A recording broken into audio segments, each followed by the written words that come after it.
কেন আপনার সন্তানকে খুব অল্প বয়স থেকেই চোখে চশমা পড়তে হচ্ছে? দৃষ্টিশক্তি বাড়ানোর জন্য আজ এমন এক ঘরোয়া নুস্খা আপনাদেরকে দেখাবো, যা সেবন করলেই আপনাদের দৃষ্টিশক্তি কয়েক গুণ বেড়ে যাবে। শুধুমাত্র যে দৃষ্টিশক্তি বাড়বে তাই নয়, এছাড়া চোখে নানান ধরনের সমস্যা থাকে, সেই সব সমস্যা থেকেও কিন্তু খুব সহজেই আপনি নিজেকে বাঁচাতে পারবেন।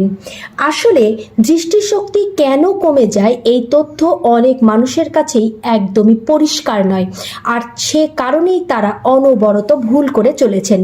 দৃষ্টিশক্তি বাড়ানোর উপায় সহ দৃষ্টিশক্তি কেন কমে এই বিষয়টি আজকের ভিডিওতে উল্লেখ করছি। তাই যাদের যাদের চোখে চশমা পড়তে হয় বা চোখের যে কোনো সমস্যা রয়েছে, তারা আজকের ভিডিওটি অবশ্যই দেখতে থাকুন।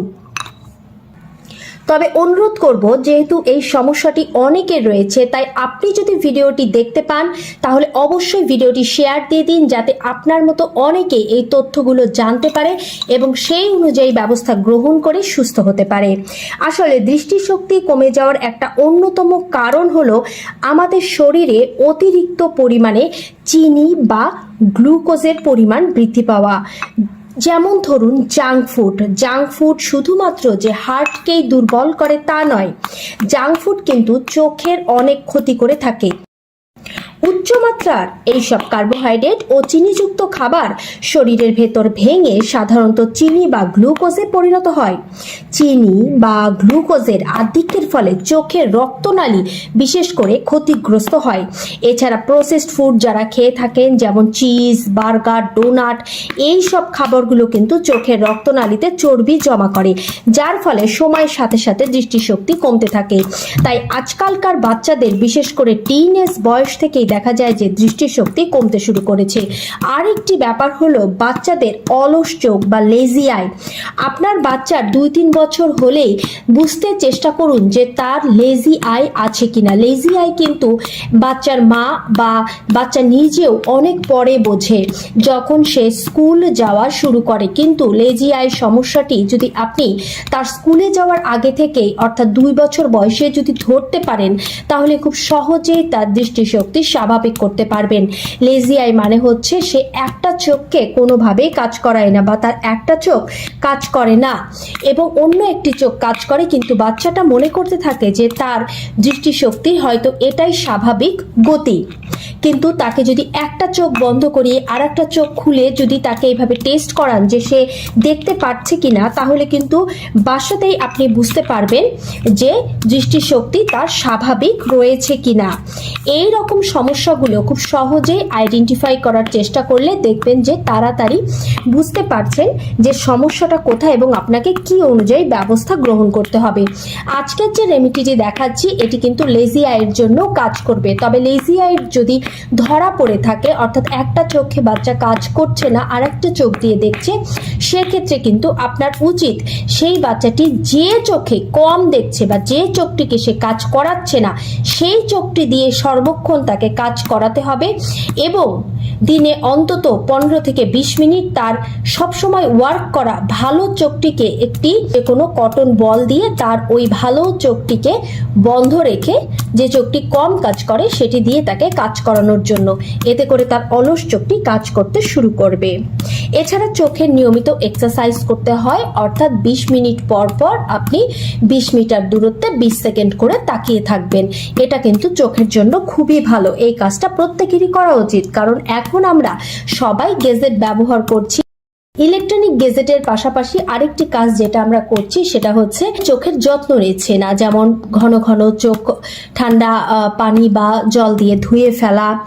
এছাড়া চোখ নিয়মিত খেয়াল করা যে আপনার দৃষ্টিশক্তি স্বাভাবিক আছে কিনা, সুষম খাদ্য গ্রহণ করা, শাকসবজি, ছোট মাছ প্রচুর পরিমাণে খাওয়া, সবুজের দিকে তাকিয়ে থাকা। এই কাজগুলো না করার কারণে আমাদের চোখ নিয়মিত ক্ষতিগ্রস্ত হচ্ছে।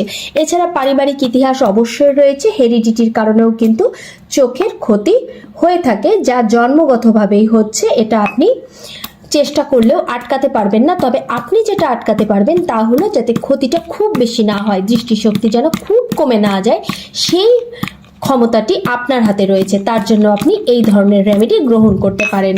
এবার আসুন রেমেডির মধ্যে আমি কি কি দিয়েছি এই বিষয়টি ক্লিয়ার করি।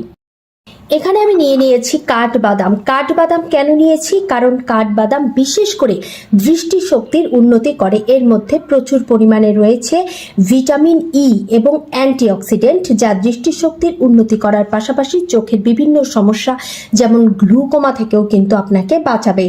এই বাদাম অক্সিডেটিভ স্ট্রেসের সঙ্গে লড়াই করে আমাদের চোখকে ভালো রাখে এবং বিশেষ করে বলতে পারি যে কাঠবাদাম বাদামের মধ্যে সব থেকে দৃষ্টিশক্তি উন্নতি করার পেছনে কাজ করে থাকে। এই কাঠবাদাম অবশ্যই আপনাকে এই রেমেডিতে ব্যবহার করতে হচ্ছে। এছাড়া কাঠবাদামের আরও কিছু উপকারিতা রয়েছে যা সবসময় আপনার জন্য কাজ করবে, যেমন এটা ডায়াবেটিস নিয়ন্ত্রণে রাখবে, ব্লাড প্রেশার নিয়ন্ত্রণে রাখবে। কাঠবাদাম খেলে আপনার হাড় জয়েন্টের ব্যথা হবে না। কাঠবাদাম ক্যান্সার সহ যে ধরনের টিউমারগুলোতে ক্যান্সারের কোষ দেখা দেয় সেই ধরনের অসুখ থেকে বা রোগ থেকে আপনাকে বাঁচাবে। এছাড়া যারা কাঠবাদাম নিয়মিত খাবেন তাদের ত্বক ভালো থাকবে, চুল ভালো থাকবে এবং মস্তিষ্কের কার্যক্ষমতা বহুগুণে বেড়ে যাবে। কাঠবাদামের মধ্যে বিশেষ দুটি পুষ্টিগুণ রয়েছে যা অবশ্যই আপনার শরীরের জন্য কার্যকরী।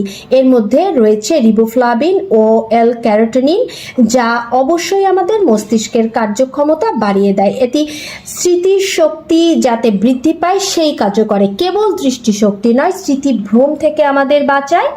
এবং এই কাঠবাদামের একটা বিশেষ উপকারিতা হলো যে এটা মানুষের হাড়ের শক্তি, শরীরের যে কোনো গোপন দুর্বলতা, অসুস্থতা ইত্যাদিতে খুব ভালো কাজ করে। কাঠবাদাম খেলেই দেখবেন আপনার শরীর চনমনে হয়ে উঠেছে এবং কোষ্ঠকাঠিন্য প্রতিরোধ করে, কোষের ক্ষমতা বৃদ্ধি পায়।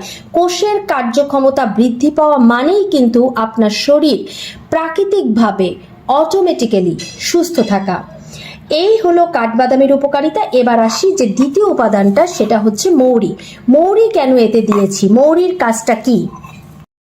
মৌরি, এই যে মৌরি ফেনেল সিড, এই মৌরি মেশানোর কারণটা হলো এই মৌরির মধ্যে বিশেষ করে রয়েছে ভিটামিন এ। এই যে ভিটামিন এ, এটা চোখের জন্য অবশ্যই উপকারী। এছাড়া মৌরির আরেকটা বিশেষ গুণ হলো এটা চোখের লেন্সের প্রোটিনকে উন্নত করতে যে বিশেষ ভূমিকা পালন করে এবং ছানি পড়ার ঝুঁকি থেকে চোখকে রক্ষা করে। এই কারণেই কিন্তু মৌরিকে বিশেষভাবে চোখের জন্য উপকারী ভেষজ বলা হচ্ছে। এছাড়া মৌরি যারা সেবন করবেন তাদের রক্তচাপ নিয়ন্ত্রণে থাকবে, ওজন নিয়ন্ত্রণে থাকবে, তাদের রেসপিরেটরি সিস্টেম ভালো থাকবে, অর্থাৎ যে কোনো ধরনের লাং ইনফেকশন থাকলে তা থেকে বাঁচতে পারবেন। এই যে মৌরি, এটাকে আয়ুর্বেদিক বিশেষ ঔষধ বলা হয়েছে। এটা সেবন করতে পারলে শরীর ঠান্ডা থাকবে এবং কোনো ধরনের হাড়ের ব্যথা, জয়েন্টের ব্যথা থাকবে না, জ্বালা পোড়া থাকবে না। এর ফাইবার, অ্যান্টিঅক্সিডেন্ট এবং অন্যান্য প্রয়োজনীয় সমস্ত খনিজ উপাদান যদি কেউ নিয়মিত সেবন করতে পারেন তাহলে অবশ্যই আপনার শরীরের জন্য এটা অত্যন্ত উপকারী হয়ে উঠবে। এটা স্বাদে মিষ্টি হলেও কিন্তু ডায়াবেটিসকে নিয়ন্ত্রণ করে, ডায়াবেটিস বাড়িয়ে দেয় না। এই যে তৃতীয় উপাদান, এই তৃতীয় উপাদানটা হচ্ছে মিছরি। মিছরি কে কে চেনেন? মিছরি, যারা মিছরি চেনেন না তাদের জন্য বলছি, এটা কিন্তু সরাসরি চিনির ডেলা নয় বা চিনির কোনো অংশ নয়। মিছরিটাকে বিশেষভাবে তৈরি করা হয় আখের রস থেকে। এই মিছরি কেন খাবেন? কারণ মিছরি বিশেষ করে দৃষ্টিশক্তিকে প্রখর করে। দৃষ্টিশক্তিকে প্রখর করতে মিছরি খুব ভালো কাজ করে থাকে। এছাড়া মিছরির আরেকটা বড় গুণ হচ্ছে চোখের মধ্যে অনেক সময় জ্বালা পোড়া হয়, চোখের যে পানির অংশ সেটা কমে যায়। এবং এছাড়া আরেকটা কাজ হলো যে চোখ দিয়ে অনেক সময় পানি পড়া বা চোখ চুলকানোর সমস্যা থাকে, এই সব সমস্যা থেকে মিছরি বিশেষভাবে উপকার করে। তবে কিনা এই রেমিডিটি যারা সেবন করবেন, যাদের ডায়াবেটিস রয়েছে, তারা অবশ্যই মিছরিটি বাদ দিয়ে শুধুমাত্র এই দুটি উপাদানকে গ্রহণ করুন। শুধুমাত্র এই দুটি উপাদান গ্রহণ করুন, তারা মিছরিটা অ্যাভয়েড করুন। আর যাদের ডায়াবেটিস নেই তারা অবশ্যই করে এই মিছরি দিয়ে তারপর সেবন করবেন। এবার আসি যে কিভাবে সেবন করবেন। এছাড়া আরেকটি কথা বলে রাখি যে মিছরি দিলে কিন্তু শুধুমাত্র ডায়াবেটিস রোগীদের একটু সমস্যা, এছাড়া কিন্তু কারো কোনো সমস্যা নেই। ডায়াবেটিস ছাড়া অন্য সবাই এই মিছরি সহযোগেই দৃষ্টিশক্তি বৃদ্ধির জন্য এই রেমেডিটি তৈরি করে নিন। প্রথমে আপনি মৌরি এবং কাঠবাদামকে সমান অনুপাতে নিয়ে নিন। আপনি মৌরি নিয়ে নেবেন যদি 100 গ্রাম, তবে কাঠবাদাম নিয়ে নেবেন 100 গ্রাম। দুটি জিনিসকে খুব ভালো করে আপনি ধুয়ে নেবেন একটি স্ট্রেইনার বা ছাঁকনির মধ্যে। তারপরে এটাকে শুকিয়ে নেবেন, ভালো করে ঝরঝরে করে শুকিয়ে এবারে আপনি 50 গ্রাম নিয়ে নেবেন তাতে মিছরি। ভালো মিছরি নেবেন, তবে চেষ্টা করবেন তাল মিছরি না নিয়ে আখের মিছরি নিতে, কারণ যারাই ভিডিওটি দেখবেন আমি জানি তারা প্রশ্ন করবেন যে তাল মিছরিতে হবে কিনা। তাল মিছরি নয়, চেষ্টা করবেন আখের রসের মিছরি নিতে। এই মিছরি আপনি নিয়ে নেবেন 50 গ্রাম, অর্থাৎ 100 গ্রাম করে যদি আপনি নিয়ে থাকেন অন্য দুটি উপাদান, তাহলে তার অর্ধেক নিতে হবে মিছরি। এই সমস্ত জিনিসগুলোকে একসঙ্গে গুঁড়ো করে নেবেন। এরকম যে কোনো হামানদিস্তা দিয়ে গুঁড়ো করতে পারেন, তবে সেটা খুবই কষ্টসাধ্য হয়, সহজে গুঁড়ো হয় না। সেক্ষেত্রে আপনি মিক্সার গ্রাইন্ডার নিতে পারেন, বড় হামানদিস্তার ব্যবহার করতে পারেন, বা শিলপাটাতে গুঁড়ো করতে পারেন। সমস্ত জিনিসগুলোকে গুঁড়ো করে একটা কাচের জারের মধ্যে রেখে দেবেন। এবারে সেখান থেকে আপনি মাত্র 1 চামচ করে 1 গ্লাস দুধে মিশিয়ে রাত্রে সেবন করবেন। 1 গ্লাস দুধে মিশিয়ে রাত্রে সেবন করবেন। এছাড়া আপনারা যদি দুধ সেবন করতে না চান, সেক্ষেত্রে 1 গ্লাস লিকুয়াম ওয়াটার, অর্থাৎ ঈষদ উষ্ণ পরিমাণ যে গরম, তার মধ্যে আপনারা মিশিয়ে নিয়ে সেবন করবেন। পানি বা জল এর মধ্যে মিশিয়ে সেবন করবেন, এটা রাতে ঘুমোতে যাবার আগে। একটা কথা বলে রাখি, দৃষ্টিশক্তির স্বল্পতা এটা একদিনে হয়নি। এটা একদিনে যেমন হয়নি, তেমনি এটাও ম্যাজিক্যাল ভাবে একদিনে আপনার রোগকে দূর করবে না।